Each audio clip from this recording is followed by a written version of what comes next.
Thank you for watching this video, and I am Sanjoy. The topic for today's lecture will be Social Darwinism, and I will be giving this lecture in English. And if anybody has any trouble in understanding anything that I will say, you may refer to the notes that I have given, that I have made myself, and they are given in front of you.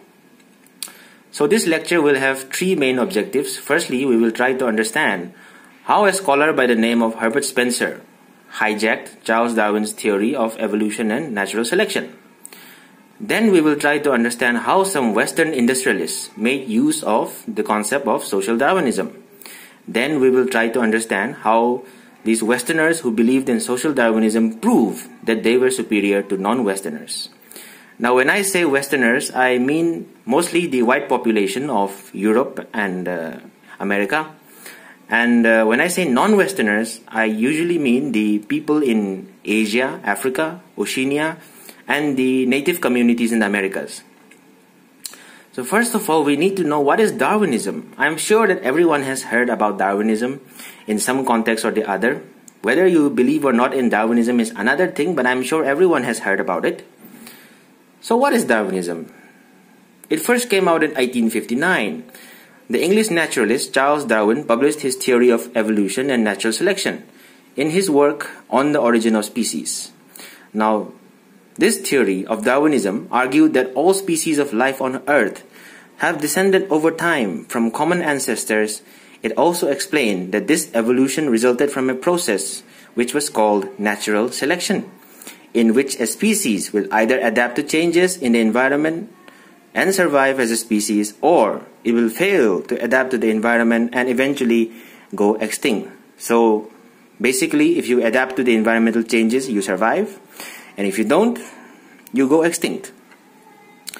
However, the term Darwinism itself was coined by one Thomas Henry Huxley in April 1860 in a review of On the Origin of Species. And by the 1870s, it was used. The term Darwinism was used to describe a range of concepts on evolutionism. So now let us come to Social Darwinism.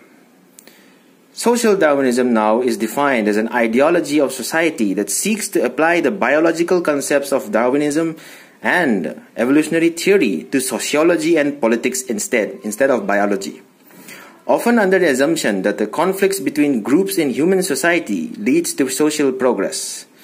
So Social Darwinism concerns itself with social evolution, not biological evolution.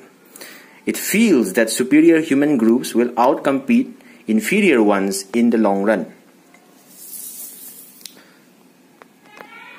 So in his work, The Social Organism, the English philosopher and sociologist Herbert Spencer compared society to a living organism and argued that just as biological organisms evolve through natural selection, society also evolves and increases in complexity through processes that are similar to living organisms.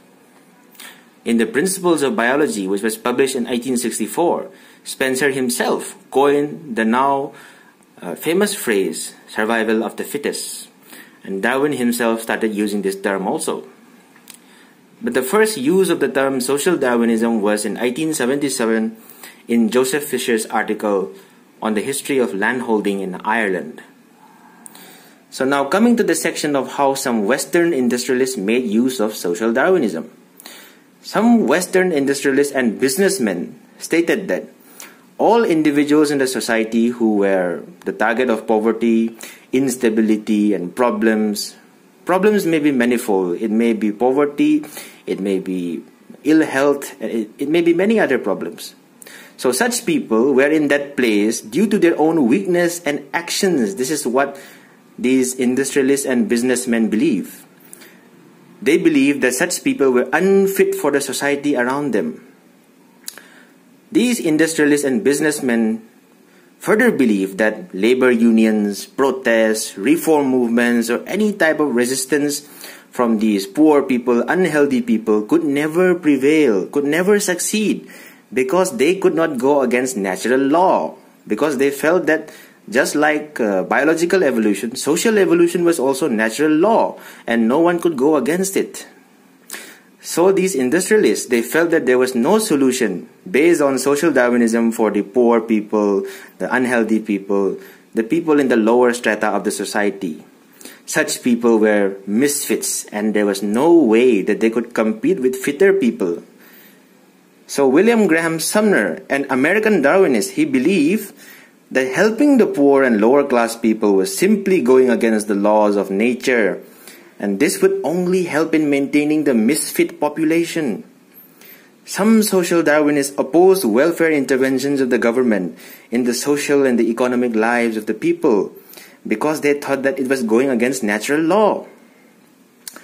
However, the irony is that many industrialists supported any kind of government assistance, such as tax cuts and grants to their industries and business, but they opposed welfare measures for lower sections of the society, citing the case of social Darwinism.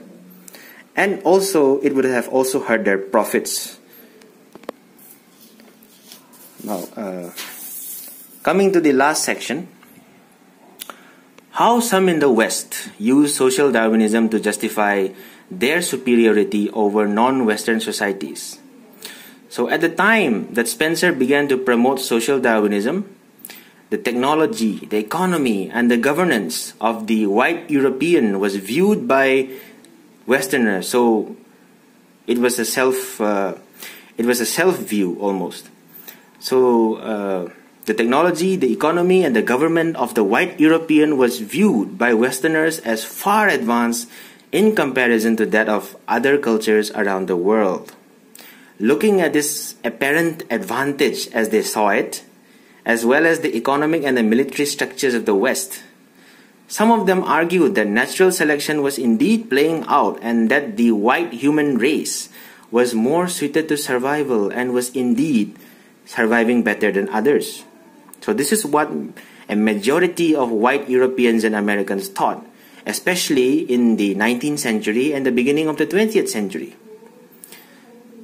Social Darwinism, the concept of social Darwinism in the hands of the Westerners was used to promote the idea that the white European race was superior to all others and therefore destined to rule over them and to colonize them. This was used as a justification for colonialism. So in the mind of a social Darwinist, some groups of people survive and compete better than others. This struggle leads to human progress, and some groups advance human progress more than others. At its worst, the implications of social Darwinism were later used as scientific justification for the Holocaust in Germany. So to conclude, social Darwinism has proven to be a false and dangerous interpretation of Charles Darwin's evolutionary theory. Scientists and evolutionists maintain that this social Darwinist interpretation is only loosely based on Darwin's theory. However, the truth has become increasingly subjective in the present times, and a large number of people in the world would still subscribe to this concept of social Darwinism. Thank you for watching this lecture.